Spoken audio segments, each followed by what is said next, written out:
नमस्कार दोस्तों। एक विद्यार्थी रहता है और एक शिक्षक रहता है, ठीक है। निरंतर विद्यार्थी अपने परिश्रम में लगा रहता है, निरंतर एग्ज़ाम की तैयारी कर रहा होता है। तो उसके गुरु, उसके शिक्षक उसको हमेशा ये शिक्षा देते हैं कि कर्म करो, फल की चिंता ना करो, ठीक है। आप लोग ध्यान से सुनिएगा, छोटी सी स्टोरी है, 1-2 मिनट की स्टोरी है, हो सकता है आपके जीवन में कुछ परिवर्तन लाए, कुछ बदलाव लाए। तो विद्यार्थी के मन में हमेशा ये शंका रहती है कि मैं परिश्रम कर रहा हूँ, मैं एग्ज़ाम दे रहा हूँ, लेकिन मैं फल की चिंता क्यों ना करूँ। और वो हमेशा इसी टेंशन में रहता है कि पास होऊंगा कि फेल होऊंगा, राइट, कि इस बार परिणाम पॉजिटिव आएगा, नेगेटिव आएगा। इस चीज़ को लेकर वो हमेशा टेंशन में रहता है, ठीक है। और 1-2 जो स्टार्टिंग के उसके परिणाम आए उसमें वो फेल हो जाता है।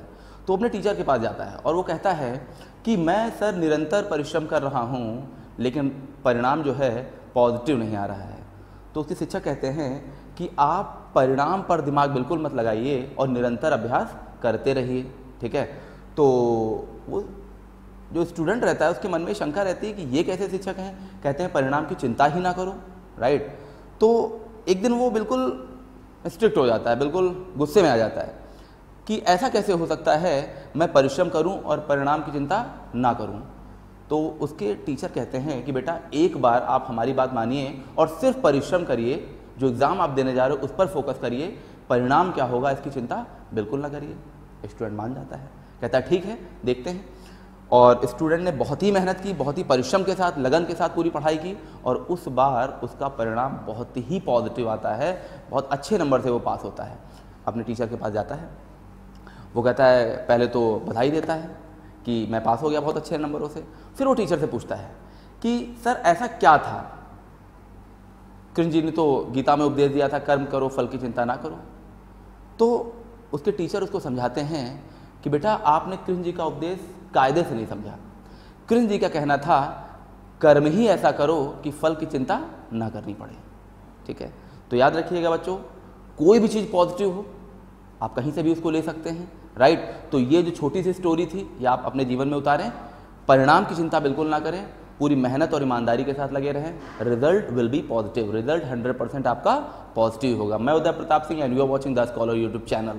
और जैसा कि बहुत बच्चों की डिमांड थी कि सर प्रेपोजिशन का लेक्चर डाला जाए, तो आज मैं आपके बीच हूँ प्रेपोजिशन का लेक्चर लेके। प्रेपोजिशन टॉपिक पर मैं कुछ बेसिक्स बताऊंगा।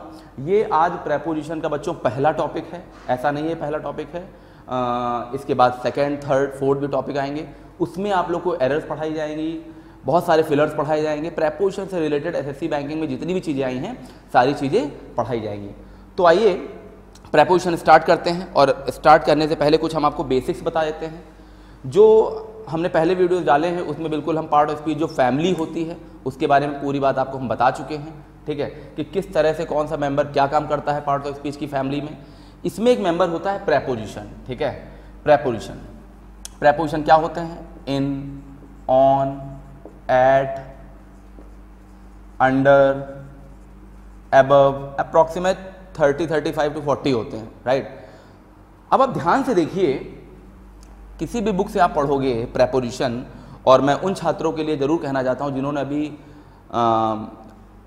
जो फ्रेशर्स हैं, जिन्होंने बहुत जल्दी अपनी प्रिपरेशन स्टार्ट की है, वो ध्यान से इस लेक्चर को देखें। याद रखिएगा इन, ऑन, एट, अंडर, अबव ये प्रेपोजिशन होते हैं। इस तरह के जितने भी वर्ड्स होते हैं प्रेपोजिशन होते हैं। प्रेपोजिशन का काम क्या होता है मैं आपको पहले के लेक्चर में बता चुका हूँ, फिर भी मैं एक बार रिवीजन कराए दे रहा हूँ। प्रेपोजिशन के बाद या प्रेपोजिशन का क्या काम होता है पार्ट ऑफ स्पीच की फैमिली में, तो ध्यान रखिएगा प्रेपोजिशन के बाद ये कुछ वर्ड्स हैं, मैं आपको 30 सेकंड का टाइम दे रहा हूँ। इन वर्ड्स के बाद आप कोई भी वर्ड लिख के देखिए, कोई भी वर्ड लिख के देखिए, ठीक है। मेरी लाइन को ध्यान से सुनिएगा। इन, जो इन है, ऑन है, एट है, अंडर है, अबव है, ये प्रेपोजिशंस हैं। इनके बाद आप कोई भी वर्ड लिखेंगे सिर्फ और सिर्फ नाउन ही आएगा, ठीक है। ये मैं क्लास में बताता रहता हूँ और मैंने पिछले लेक्चर में भी अपने बताया, यूट्यूब पे आप देख सकते हैं, राइट। तो आप देखिए in, on, at, under, above 35 to 40 होते हैं। पूरे लिखने का यहाँ पर समय नहीं है। आप ये मान लीजिए कि जो मैंने इन प्रेपोजिशन के लिए बताया वही सारे प्रेपोजिशन के लिए रूल होता है, ठीक है। इसके बाद सिर्फ और सिर्फ नाउन आता है, राइट। अब आज के लेक्चर में जो मेन और इम्पॉर्टेंट बात मैं बताना चाहता हूं वो ये है कि आज का जो एग्ज़ाम चल रहा है, जो आजकल पैटर्न चल रहा है, पिछले 7 से 8 सालों से जो पैटर्न चल रहा है एग्ज़ाम का, उसमें प्रेपोजिशन का यूज़ किस तरह से हो रहा है, राइट। तो याद रखिएगा प्रेपोजिशन 2 टाइप के होते हैं, राइट। एक होता है बेसिक, जिसे आप बोलते हो बेसिक, इसको मैंने देखा है बच्चे लगभग 80% पढ़ते हैं, राइट, लेकिन ये एग्ज़ाम में आता है 20%, राइट। याद रखिएगा अब वो समय नहीं रहा कि इन इंडिया या एट कपूरथला इस तरह से क्वेश्चन आए, राइट।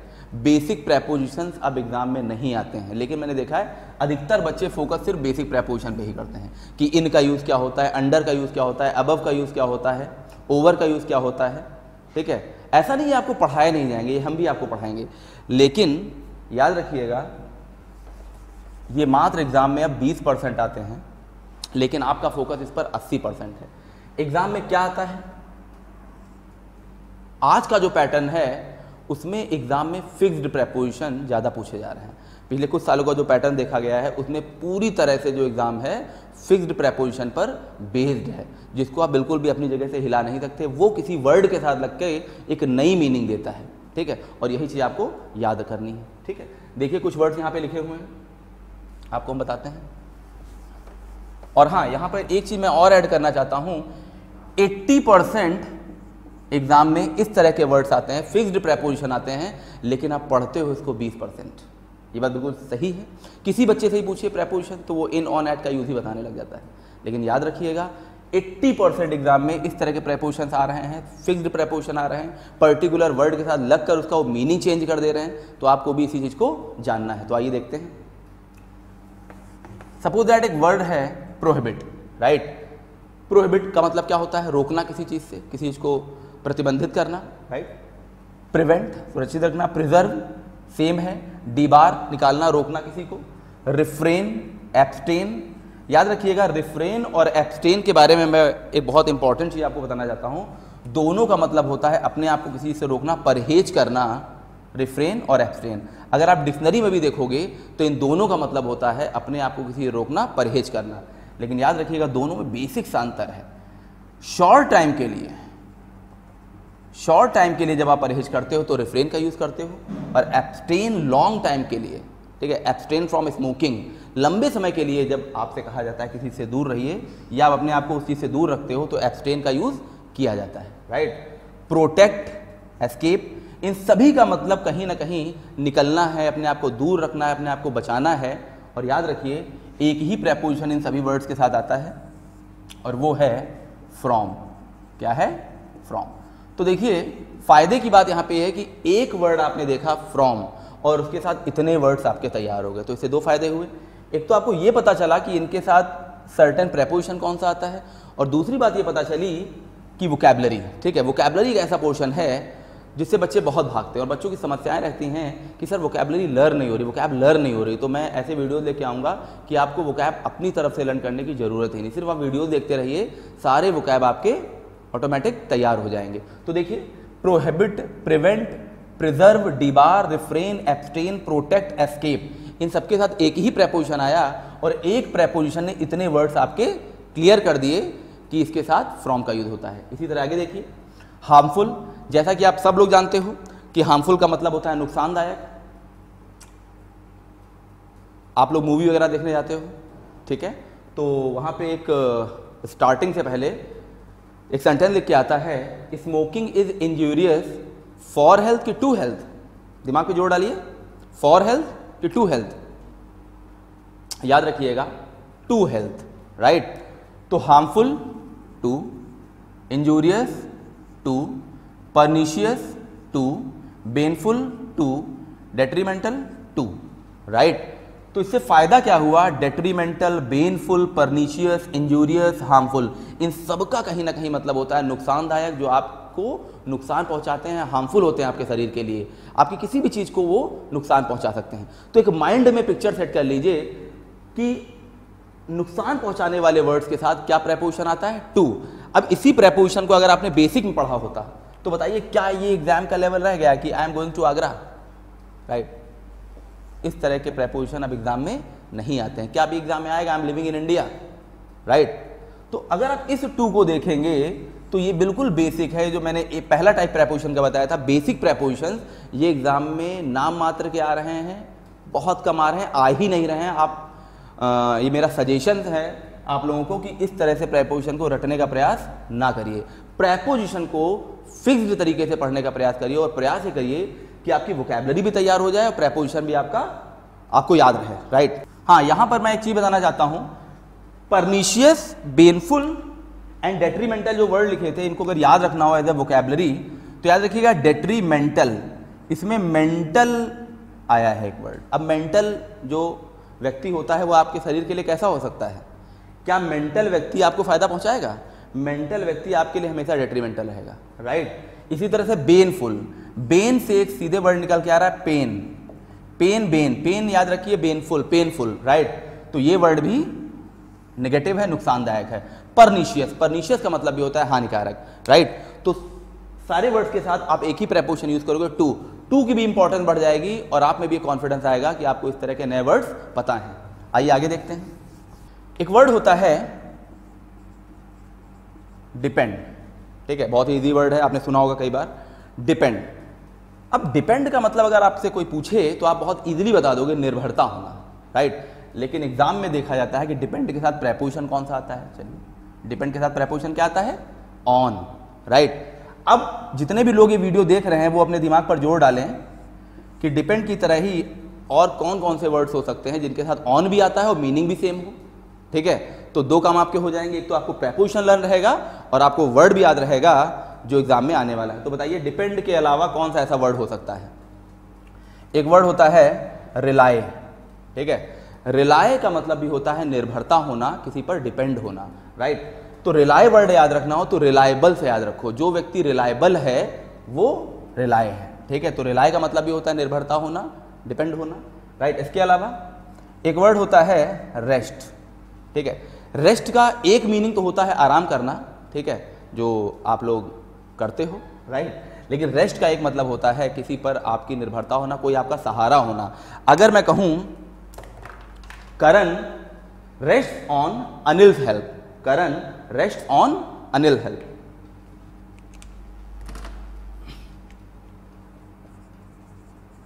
करण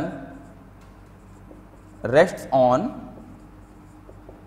अनिल्स हेल्प। तो रेस्ट ऑन का मतलब क्या निकल रहा है? निर्भरता होना, डिपेंड होना, राइट। इसके आगे देखिए, रेस्ट के बाद बताइए कौन से ऐसे वर्ड है? सोचिए, मैं टाइम आपको इसलिए दे रहा हूं ताकि आपके माइंड में ये चीज क्लियर रहे कि और कौन से वर्ड आपको सेल्फ आते हैं जो डिपेंड भी हो, डिपेंड की तरह हो, डिपेंड के सिनोनियम हो और आपके मीनिंग को भी क्लियर करें। तो याद रखिएगा एक वर्ड होता है बैंकिंग। इसको आप इस तरह भी याद कर सकते हैं कि आज पूरी इंडिया में, पूरे वर्ल्ड में लोगों की डिपेंडेंसी जो होती है, फाइनेंशियल डिपेंडेंसी जो होती है, वो बैंक पर होती है, ठीक है। बैंक पर आपका भरोसा होता है, राइट। बैंक में आप पैसा जमा करते हो, तो बैंक वर्ड से आप ये वर्ड याद रखते हो बैंकिंग। बैंकिंग के साथ भी आप ऑन लगा सकते हो, ठीक है। इन सभी के साथ एक ही प्रेपोजिशन आएगा। बैंकिंग के साथ भी आप ऑन लगा सकते हो, इसका मतलब भी होता है किसी पर आपकी डिपेंडेंसी होना। इसके अलावा बताइए कोई वर्ड आपके मन में हो तो याद रखिएगा। इसके अलावा एक वर्ड होता है रिलायंस। रिलायंस एक कंपनी है, राइट। और आपको याद होगा कि सबसे पहले फ़ोन की स्टार्टिंग मोटोरोला और रिलायंस इस तरह कंपनियों ने की थी। रिलायंस ने सबसे सस्ता फ़ोन भी निकाला था, आप लोग को अगर याद हो तो। रिलायंस यानी कि अगर इस वर्ड को याद रखना हो तो आज रिलायंस जो कंपनी है उस पर बहुत से एम्प्लॉय की डिपेंडेंसी है, बहुत से लोग रिलायंस में जॉब कर रहे हैं। तो इस ट्रिक से आप ये वर्ड भी याद रख सकते हो रिलायंस। रिलायंस के साथ भी आप ये प्रेपोजिशन लगा सकते हो, राइट। तो बहुत ही अच्छा है। The farmers reliance on pesticides, अगर इस पर मैं सेंटेंस बोलूं the farmers reliance on pesticides, ठीक है। तो देख सकते हैं आप लोग इस पर सेंटेंस भी बन रहे हैं। तो reliance on, banking on, bank से याद रखिए, रिलायंस कंपनी से याद रखिए, रेस्ट ऑन, रेस्ट का एक मतलब आराम करना भी होता है, रेस्ट का एक मतलब डिपेंडेंसी सहारा भी होता है। रिलाय ऑन, रिलाय को रिलायबल से याद रखिए, राइट। डिपेंड ऑन सबको पता ही है, कॉमन है। फायदा ये हुआ कि एक ही तरह के प्रेपोजिशन के साथ लगे और आपके 5 वर्ड तैयार हो गए, ठीक। इसके अलावा देखिए किस तरह से वर्ड्स आते हैं। इसके अलावा देखा जाए तो ध्यान से देखिए, एक वर्ड होता है ब्लाइंड, ठीक है, सबको पता है ब्लाइंड का क्या मतलब होता है, जिसकी आंख में प्रॉब्लम हो, अंधा होना, आंख में दिक्कत होना, राइट। तो अब देखिए एग्जामिनर ब्लाइंड वर्ड की आपसे मीनिंग नहीं पूछेगा, वो ब्लाइंड के साथ प्रेपोजिशन लगाएगा, ठीक है। ब्लाइंड इन, ठीक है, एक होता है ब्लाइंड टू। अब बताइए इन और टू को जब आपने बेसिक प्रेपोजिशन में पढ़ा था तो आपको पता था इन का मतलब बड़ी जगह के लिए, अंदर किसी चीज के लिए, इनका मंथ में यूज कर सकते थे, लेकिन वो बच्चों वाली चीजें बेटा वो एग्जाम में अब नहीं आती हैं, राइट। तो आपको ध्यान से देना होगा कि ब्लाइंड वर्ड के साथ इन लग गया तो उसका क्या मतलब हो गया। ब्लाइंड के साथ जब इन लग गया तो याद रखिएगा जब रियल आपकी आंख में प्रॉब्लम होती है, जब किसी भी व्यक्ति को जब रियल आंख में प्रॉब्लम होती है तो उसके साथ हम यूज करते हैं blind in. My friend is blind in right eye, right, कि किसी की दाहिनी आंख में प्रॉब्लम है तो blind in, right. Blind to का मतलब होता है आंख होते हुए भी किसी चीज को अनदेखा करना। आप किसी भी किताब में पढ़ लीजिएगा, मैं समझा इसलिए रहा हूं बार बार ताकि आपके माइंड में फिगर बन जाए, राइट। ब्लाइंड के साथ जैसे ही प्रेपोजिशन टू लगेगा तो इसका मतलब होता है आंखें तो हैं लेकिन अनदेखा करना। मान लीजिए आप शहर के डीएम हैं और बहुत करप्शन है, बहुत ही भ्रष्टाचार शहर में फैला हुआ है, राइट, और आप चीजों को देख रहे हैं फिर भी उसके लिए नहीं कुछ कर रहे हैं, तो आपके लिए क्या लगेगा, ब्लाइंड टू। एक सेंटेंस देखिए, एक सेंटेंस आप लिख सकते हैं, देख सकते हैं, we should not be blind to, we should not be blind to the fault of our children. मैं लिख भी देता हूं, we should not be blind to the fault of our children, right. हमें अपने बच्चों की गलतियों के प्रति अनदेखा नहीं होना चाहिए, उन्हें अनदेखा नहीं करना चाहिए। तो याद रखिए ब्लाइंड के साथ क्या आया है, प्रेपोजिशन टू। एग्जामिनर क्या करेगा, इस तरह के सेंटेंस में इन लगा देगा, एट लगा देगा, कुछ भी लगा देगा। तो याद रखिएगा ये इंपॉर्टेंस होती है प्रेपोजिशन की कि किसी एक वर्ड के साथ वो आ गया और उसने पूरी मीनिंग ही उसकी चेंज कर दी, राइट। ऐसे ही एक वर्ड देखिए, एक वर्ड होता है एंटर्ड, राइट, एंटर्ड। अब एंटर्ड एक वर्ब भी होता है, एक वर्ड भी है, एक वर्ब भी है। तो याद रखिएगा, आप ये बताइए एंटर्ड के साथ यहां पे मैं एक चीज जोड़ना चाहता हूं कि प्रेपोजिशन आते भी हैं और नहीं भी आते हैं, ये भी आपको याद रखना है। ये नहीं कि हर वर्ड के साथ प्रेपोजिशन आते ही चले जा रहे हैं, कुछ ऐसे वर्ड है जिनके साथ प्रेपोजिशन नहीं भी आते हैं। तो अब ये बताइए क्या एंटर्ड के साथ कोई प्रेपोजिशन आता है। अगर मैं एक सेंटेंस लिखूं,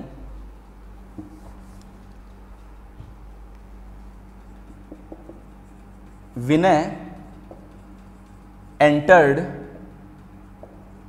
इनटू द रूम, तो क्या लग रहा है आपको, ये सेंटेंस सही है।